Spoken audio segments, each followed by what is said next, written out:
Dewa medis terkuat. Bab 93 Akulah orang yang tidak bisa kamu takuti. Chen Suhua langsung terkejut. Dia tidak pernah membayangkan bahwa pamannya, bos besar grup Tianshui, akan takut pada Zhao Chong, seorang pria yang belum pernah dia dengar. Selesai. Sekarang, semuanya berakhir baginya. Zhao Chong tersenyum dingin. Bagaimana menurutmu?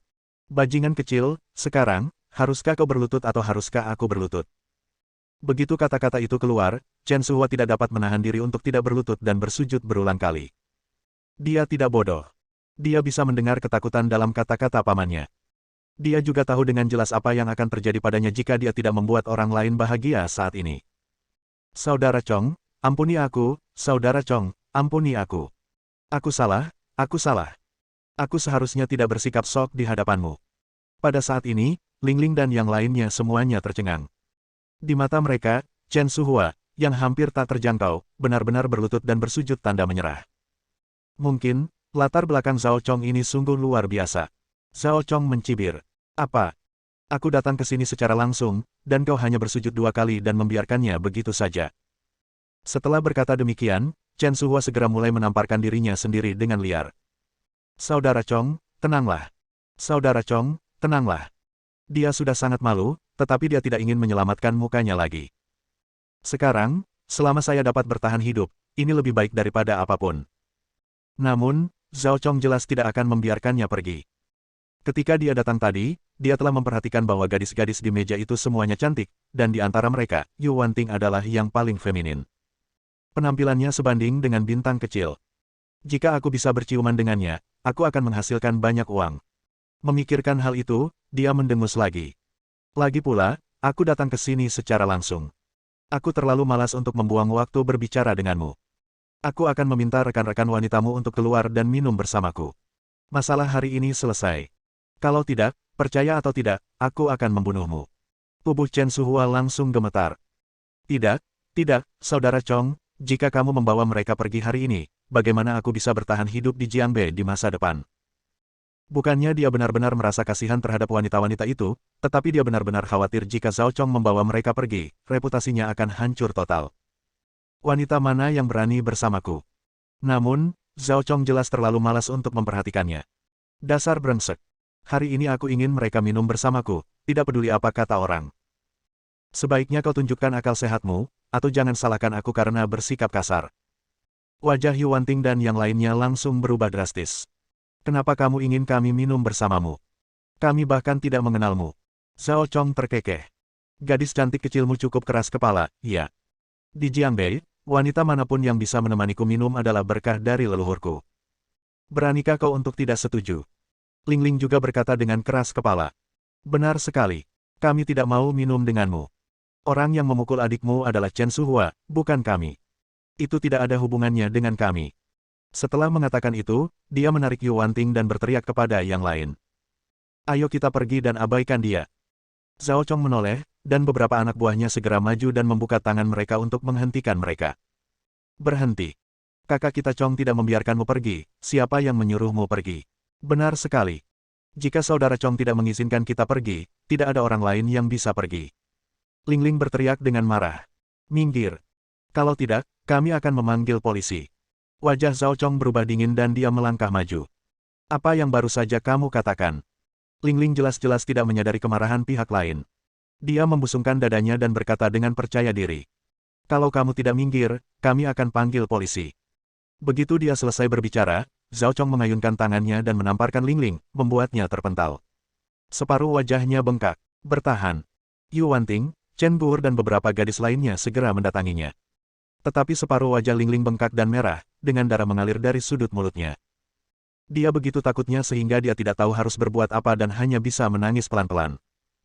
Zhao Chong menempelkan tangannya ke hidungnya, mengendus pelan, dan berkata dengan ekspresi bangga. Dasar bodoh, apa kalian pikir kalian bisa melawanku? Kalau kalian berani menelepon, aku akan mematahkan tangan kalian dan memastikan kalian tidak akan pernah bisa menelepon lagi. Ayo, singkirkan mereka semua. Malam ini, Saudara Chong ingin aku menjadi pengantin prianya. Begitu kata-kata itu terucap, sebuah suara yang tenang namun tak diragukan tiba-tiba terdengar dari sudut. Zhao Chong, mari kita lupakan apa yang terjadi hari ini. Zhao Chong mengerutkan kening dan menoleh ke belakang. Ketika dia melihat Xiao Chen, wajahnya tak dapat menahan diri untuk tidak berubah dingin. Sialan. Jadi aku kena kutukan saat keluar hari ini, kan? Beraninya ada orang yang berani keluar dan menantangku. Kalau berani, lupakan saja. Kau pikir kau siapa? Siapa aku? Xiao Chen memiringkan kepalanya, ragu-ragu sejenak, lalu berkata dengan acuh tak acuh. Aku adalah seseorang yang tidak bisa kau singgung.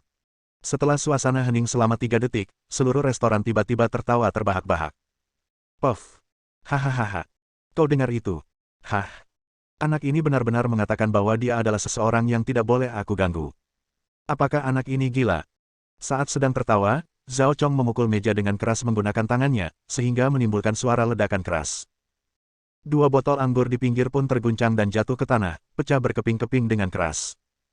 Nak, beraninya kau bicara seperti ini padaku di Jiangbei. Kau yang pertama. Aku akan memberimu kesempatan sekarang. Berlututlah di hadapanku, Chong, dan bersujud 3 kali, dan aku akan mengampuni nyawamu. Kalau tidak, aku akan memberitahumu mengapa bunga-bunga itu berwarna merah dalam semenit. Xiao Chen tidak terburu-buru dan tersenyum acuh tak acuh. Aku juga memberimu kesempatan. Berlututlah dan bersujudlah padaku 3 kali, dan aku akan mengampuni seluruh nyawa keluargamu. Bagaimana menurutmu?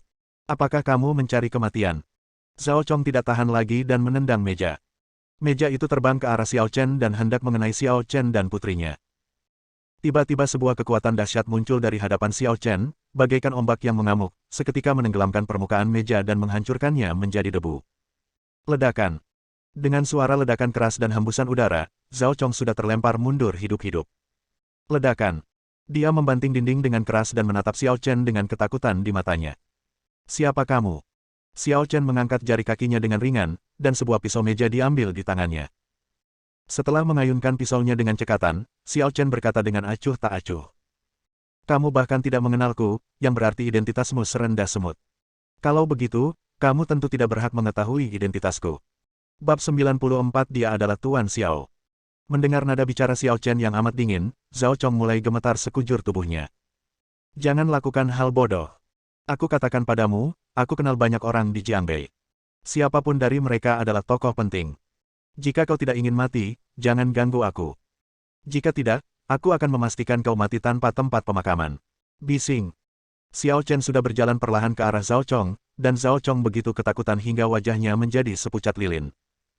Setelah melihat gerakan tadi, dia tahu bahwa Xiao Chen bukan orang biasa dan dia pasti tidak akan bisa mengalahkannya. Dia tidak punya pilihan selain melarikan diri. Sialan. Hentikan dia. Zhao Chong meraung dan meminta adik-adiknya untuk menghadapi Xiao Chen. Sebaliknya, dia mengambil kesempatan itu untuk menyelinap dan bersiap melarikan diri dari sini. Melihat orang-orang yang bergegas mendekat, Xiao Chen tidak terburu-buru, dengan senyum tipis di wajahnya. Lari. Bisakah kau lari dariku? Begitu dia selesai berbicara, Xiao Chen menjentikkan jarinya dan pisau makan di tangannya segera berubah menjadi seberkas cahaya perak dan melesat keluar. Engah. Pisau itu sangat cepat dan menembus tubuh beberapa orang dalam sekejap, tetapi tidak sempat mengenai bagian vital Zhao Chong. Sebaliknya, ia menusuk bahunya dan memaku dia hidup-hidup ke dinding. Ah! Zhao Chong menjerit kesakitan, keringat dingin mengucur di dahinya. Xiao Chen mendecakkan bibirnya, sedikit tidak senang dan berkata, "Sudahlah. Semua orang tidak dapat menahan diri untuk tidak mengernyitkan wajah." Gerakan Xiao Chen sungguh menakjubkan. Keterampilan yang luar biasa. Namun, pada saat itu sekelompok orang dengan cepat naik ke atas. Setelah melihat pihak lain, wajah Zhao Chong yang awalnya putus asa langsung berubah menjadi gembira. Hahaha. Itu Kapten Ning. Kapten Ning. Cepat selamatkan aku. Ketika Kapten Ning melihat penampilan Zhao Chong, dia tidak dapat menahan getaran pada kelopak matanya. Pisau makan, beserta bahunya, telah tertancap di dinding. Ya Tuhan, kekuatan pisau ini mungkin lebih besar dari peluru, kan? Meneguk. Setelah menelan ludah, dia bertanya, "Apa yang terjadi?" Zhao Chong langsung menunjuk Xiao Chen dan berkata, "Itu dia. Dialah yang sengaja menyakiti orang. Kapten Ning, kau harus mengambil keputusan untukku.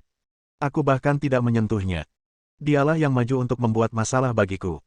Mendengar hal ini, Yu Wanting langsung berdiri tanpa berkata apa-apa dan berkata, "Kapten, bukan itu yang dia katakan. Dia memaksa kita untuk menemaninya minum, kawan, hanya untuk melindungi kita." Kapten Ning mendengus dingin. "Aku tidak peduli apa alasannya. Aku hanya melihat Zhao Chong terluka, tetapi dia masih utuh. Seseorang, bawa dia kembali padaku." "Ya." Semua orang melangkah maju, Xiao Chen menyipitkan matanya sedikit, dan dua sinar dingin meledak. Saya sarankan Anda untuk tidak melakukan hal ini. Kapten Ning mendengus dingin. Aku tidak butuh kamu untuk memberitahuku apa yang ingin kulakukan. Bawa saja itu bersamamu. Yu Wanting segera berdiri di depan Xiao Chen. Tidak, bagaimana bisa kamu menangkap orang tanpa alasan? Jelas-jelas itu salah mereka. Keluar dari sini. Kalau berani menghalangi kami lagi, kami juga akan menangkapmu. Begitu kata-kata itu terucap, sebuah suara sederhana namun agung terdengar dari luar pintu. Benarkah? Seorang kapten biasa, tapi dia punya sifat pemarah. Mendengar ini, Kapten Ning tercengang. Dia hendak berbalik dan memarahi pihak lainnya, tetapi setelah melihat sekilas, dia hampir mati ketakutan. Orang-orang yang datang ternyata adalah sekelompok master bela diri. Dan tepat di belakang orang-orang itu, berdiri seseorang dengan segel harimau biru pada dirinya. Bela diri, orang suci bela diri. Pada saat itu, seluruh restoran terasa sesak. Kapten Ning dan yang lainnya sangat terkejut hingga tidak bisa berkata apa-apa setelah melihat pemandangan ini. Tapi ini bukanlah hal yang paling mengejutkan. Yang paling mengejutkan adalah pihak lain bahkan tidak melihat siapapun. Dia perlahan berjalan di depan Xiao Chen, berdiri tegak, dan memberi hormat ke arah Xiao Chen. Keluarga Shen, Santo Bela Diri Bintang 1, Li Qingye, telah diperintahkan untuk datang dan mengundang Tuan Xiao ke keluarga Shen untuk meminta bimbingan. Suara yang kuat itu bergema di seluruh restoran. Pada saat ini, semua orang yang hadir langsung kehilangan semua kemampuan berpikir dalam benak mereka. Yu Wanting memutar lehernya dengan susah payah, dan menatap Xiao Chen dengan mata indahnya, seolah-olah dia telah melihat hantu. Dan Chen Suhua sangat putus asa. Xiao Chen, itu sebenarnya Tuan Xiao. Ya Tuhan, bagaimana mungkin dia begitu bodoh hingga menentang Tuan Xiao? Apakah dia bosan hidup? Adapun Ling Ling dan yang lainnya, mereka bahkan lebih putus asa darinya. Tuan Xiao. Keberadaan super teratas di Jiangbei. Keberadaan bagaikan dewa yang dapat memerintah Tuan Tang dari keluarga Tang dan Tuan Chen dari keluarga Chen. Mereka benar-benar gagal dalam menggapai tangga kehidupan. Apakah dia bahkan membuat Xiao Chen marah? Apakah mereka sudah gila? Melihat Zhao Chong lagi, dia pingsan di tempat. Dia sudah selesai. Dingin dan mudah bernapas. Apa bedanya melawan Tuan Xiao dengan menamparkan wajah kaisar di zaman kuno? Selesai. Semuanya sudah berakhir. Zhao Chong tidak pernah menyangka bahwa hari ini adalah hari kematiannya. Xiao Chen, yang berada di tengah, tidak terlalu memikirkannya. Dia hanya menatap Li Qingye dengan tenang dan berkata, "Apakah kamu siap?" "Ya, Tuan Xiao, sekarang, kami menunggu Anda datang." Xiao Chen mengangguk sedikit, lalu melihat sekeliling dan berkata, "Apa yang terjadi di sini?" Li Qingye segera berkata, "Jangan khawatir Tuan Xiao, serahkan saja padaku, aku jamin kamu akan puas." Xiao Chen mengangguk lagi. Baiklah, Zhao Chong itu bisa dikirim pergi. Mengenai Kapten Ning, kupas dia hidup-hidup, dan mulai sekarang, tidak ada tempat di Jiangbei yang akan diizinkan untuk merekrutnya. Janji. Setelah mengatakan ini, Xiao Chen meminta maaf kepada Yu Wanting. "Maaf Tuan Yu, saya ada urusan lain hari ini, jadi saya harus pergi dulu." Yu Wanting dengan cepat berkata, Oh. Anda sangat sopan, Tuan Xiao. Lakukan saja tugas Anda. Tuan Li, tolong kirim seseorang untuk membantu saya mengantar Guru Yu pulang." "Apakah tidak apa-apa?" "Tentu saja." Yu Wanting melambaikan tangannya dengan cepat dan berkata, Tidak, bagaimana aku bisa merepotkanmu? Lagi pula, aku harus membawa Ling Ling ke rumah sakit, jadi aku tidak akan merepotkanmu lagi." Lalu bawa mereka ke rumah sakit. Xiao Chen sekali lagi mengeluarkan perintah yang tidak perlu dipertanyakan lagi, dan Li Qingye mengangguk setuju. "Ya." Yu Wanting tidak mengatakan apa-apa lagi. Xiao Chen tersenyum acuh tak acuh dan kemudian perlahan pergi.